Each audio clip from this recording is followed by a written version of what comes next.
दुःखी आहे.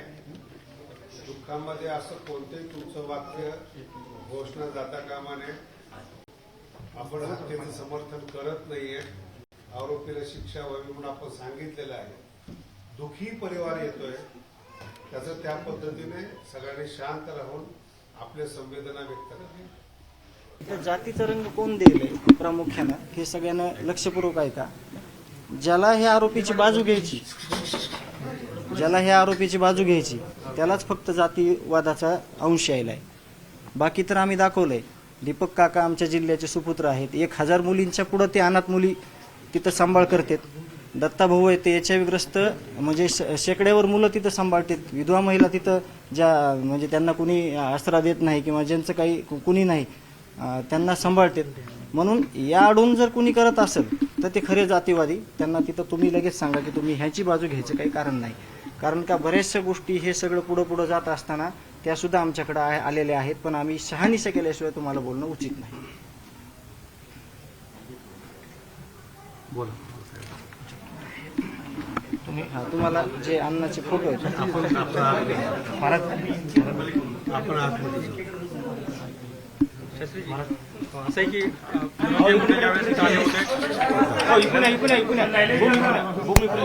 फक्त इकडे बघून बोला म्हणा. तसं ना चेहरा जर आपण तिकडे शास्त्रीजी कुटुंबे आलंय, काय नेमकी तुम्हाला माहिती दिली आणि तुम्ही त्यातलं जाणून घेतलं? शास्त्रीजी इकडे बघून बोला. कॅमेरा भगवानगडाला मांडणारं ऐका. भगवानगडाला मांडणारं कुटुंब आहे. यापूर्वी ते भगवानगडावर येत होते. त्यांचे अनेक वेळाचे फोटो त्यांनी मला दाखवले आणि जे आरोपी आहेत त्यांची पार्श्वभूमी असणारे पुरावे त्यांनी या ठिकाणी दिलेले आहेत. ते अजूनही ते सांगतायत. पण याच्यामध्ये धनंजय यांचं म्हणणं असं आहे की याला जातीवाद न देता जे कोणी आरोपीची बाजू घेणारे ते खरे जातीवादी आहेत. आम्ही अजून काही बोलायचं असेल तर अजून 2 शब्द ते बोलतील. भगवानगड हा कायमस्वरूपी देशमुख संतोष देशमुखच्या आणि धनंजयच्या पाठीमागा आहेत आणि सदैव राहील. त्यांनी हे सांगितलेलं की आम्ही गडाला मांडणारे गडाचे शिष्य आहोत. अनेक वेळा गडावरून येऊन गेलेलो आहोत. फक्त आज आरोपी जे आहेत त्यांची खरी पार्श्वभूमी काय आहेत, त्यांच्यावर किती गुन्हे आहेत हे दाखवण्यासाठी त्यांनी आरोपीचं गुन्हेगाराचं प्रमाण या ठिकाणी आणलेलं आहे. आणि संतोष अण्णांनी किती चांगलं काम केलेलं आहे, त्यांच्या ग्रामपंचायतीला किती पुरस्कार आहेत त्यांचं त्यांनी सर्टिफिकेट या ठिकाणी आणलेलं आहे. भगवानगड हा त्यांच्या पाठीमागा आहे. ते मूळचे बाबाचेच आहेत हे मला आज कळालेलं आहे. बाबाला मानणार आहेत आणि त्यांची जी जमीन आहे ती 3 पिढ्यापासून वंजारी कुटुंब करते. म्हणून जातीवाद न करता खऱ्या आरोपीला शिक्षा व्हावी हे या भगवानगडाच्या गादीवर माझं सांगणं आहे. याच्या अतिरिक्त जे काय आहे आम्ही बसून बोलू आणि त्यांना 2 घास खाऊ घालू, भगवान बाबाचा प्रसाद खाऊ घालू, जेणेकरून त्यांच्या आत्म्याला शांती मिळेल, मुलीला शांती मिळेल. तोपर्यंत आपण सगळ्यांनी लांब राहावं एवढंच माझं म्हणणं आहे. जर काही विचारायचं असेल तर धनंजय या ठिकाणी त्यांना बोलू द्या. मला महत्वाचा एक माझ्या मनातला प्रश्न विचारायचा आहे, म्हणजे मला बोलायचं आहे. शांत राहा. आता या आपल्या लढ्यामध्ये म्हणजे हा न्यायाचा लढा आहे. अतिशय क्रूररित्या ही हत्या झालेली आहे. याच्यात बाबा प्रत्येक क्षेत्रातलं माणूस आपल्याला, जसं की तुम्ही आता इथून संप्रदायाचं तुम्ही सांगितलं तसंच राजकीय लोक याच्यात आहेत, या न्यायाच्या भूमिकेत सामाजिक आहेत, संप्रदायातले आहेत. तर ते जर कुठं न्यायाच्या भूमिकेत असले आणि त्यांना जर कुणी जातीवादी म्हणत असेल तर तो एक विषय चांगला गांभीर्यानं लक्षात घ्या. पहिल्या दिवसापासून आत्तापर्यंत विविध लोकप्रतिनिधी आहेत, जिल्ह्यातलेच नव्हे तर जिल्ह्याच्या बाहेरचे अख्ख्या महाराष्ट्रातले सगळे लोकप्रतिनिधी, तुमची पोलीस यंत्रणा सगळी या न्यायाच्या भूमिकेत आहे आणि न्याय मागत आहे.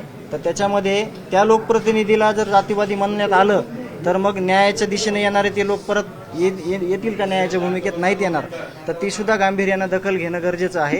हे पहिल्या दिवसापासून आज 54 दिवसापर्यंत जे लोकप्रतिनिधी आहेत, जिल्ह्यातले नव्हे तर सगळ्या बाहेरचे, हे देशमुख कुटुंबियाच्या न्यायात आहेत. त्यांना देखील न्याय मागतायत. त्यांना देखील तुम्ही चुकीचं ठरवलं नाही पाहिजे अशी माझी विनंती आहे. 1-2 शब्द वैभवी बोलेन तुम्हाला. जातीवाद न करता सामाजिक सलोखा कायम राहावा यासाठी देशमुख कुटुंब आपल्या गडावर आलेलं आहे. ताई बोल. बाबा आज तुम्ही महंत आहेत, महाराज आहेत, तर गुरु आहेत आमचे. म्हणजे तुमचा दर्जा खूप मोठा आहे. आज तुमच्या पुढे मी खूप लहान आहे.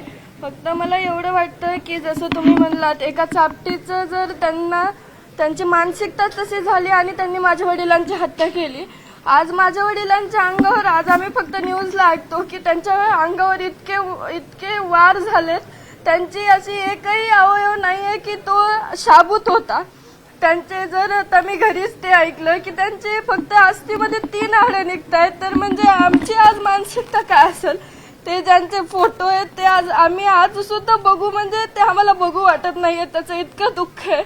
फक्त म्हणजे मला एवढं वाटतं की जे तुम्ही आमचे जे विचार होते किंवा माझ्या वडिलांची हत्या कशी झाली त्याचं मागचं कारण काय, ती घटना कशी, जशी मागाशी तुम्हाला चाचाने सांगितली, तेवढंच तुम्ही आमचं म्हणजे एकदा ऐकून घेतलं पाहिजे होतं आणि नंतर तुमचं जे वक्तव्य ते मी करायचं. काहीही बोललेलो नाही. मी तुमच्या पाठीमागं आहे. हा जो समाजातला प्रकार हे वाईट लोकांनी केलेले काम आहे. तुम्ही जर भगवानगडाची शिष्या तुम्ही तुमच्या बाजूने आहेत. मासा जो केस तालुका हा बाबाला मांडणार आहे. अनेक वेळा दौरे झालेले आहेत. म्हणून कदाचित माझ्या बोलण्याचा गैरसमज झाला असेल. तुम्ही मला गुन्हेगाराचं जे काही गुन्हे दाखवलेले ते आणून दिलेले आहेत. मी गुन्हेगाराच्या पाठीमागं नाही.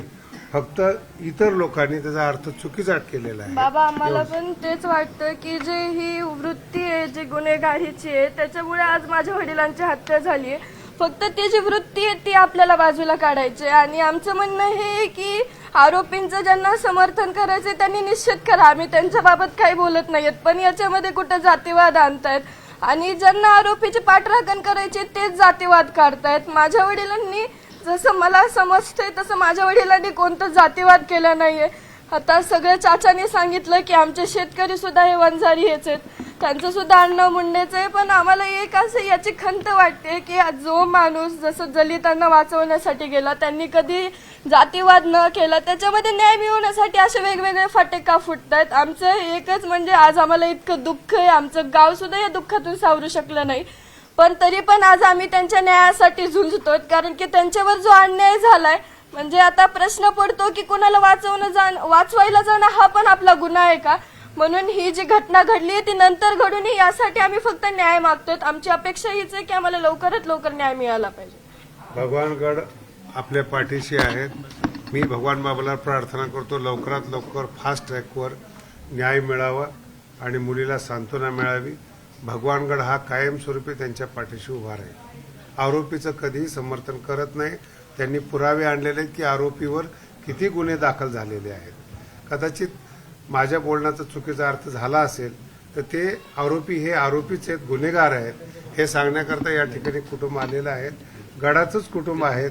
म्हणून पुन्हा एकदा महाराष्ट्राला विनंती आहे त्याला जातीय कलर न देता न्याय मिळावा यासाठी आपण सगळेजण प्रार्थना करू.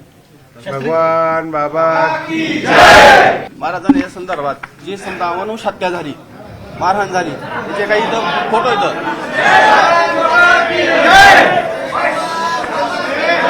याच्यावरून फक्त एक तुम्ही लक्षात घ्या. ही फोटो बघितल्याच्या नंतर तुमची नाही ह्यांना दाखवत नाही, मीडियाला दाखवत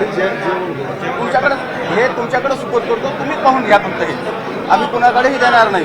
त्याच्यावरून म्हणजे ते आरोपीनं किती कसे माणूस हत्या केली हे तुमच्या लक्षात येईल आणि ह्या बाबतीत तुमची प्रतिक्रिया नंतर आम्हाला काय ते कळवा.